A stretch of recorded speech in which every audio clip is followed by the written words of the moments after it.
அனைவருக்கும் இனிய வணக்கம். திருவண்ணாமலை மாவட்டம் மன்சூராபாத் கிராமம்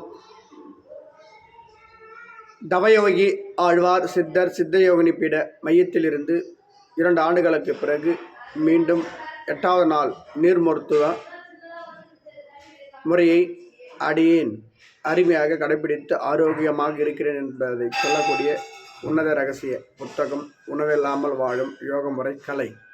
இந்த கலையை கற்றுக்கொண்டால் ஒரு மனிதன் ஆரோக்கியமாக சந்தோஷமாக நோயில்லாமல் என்றென்றும் இளமையாக வாழக்கூடிய மாபெரும் ஆற்றல் சக்தி உள்ளது என்று தெரிவிக்கும் விதமாக தான் இந்த வீடியோவை அடியேன் பதிவு செய்கிறேன். பார்க்கின்ற அனைத்து நீர் மருத்துவ குடும்பங்களுக்கும் அனைத்து சொந்தங்களுக்கும் உங்களின் ஆத்ம நண்பன் இனிய வணக்கம். நன்றி.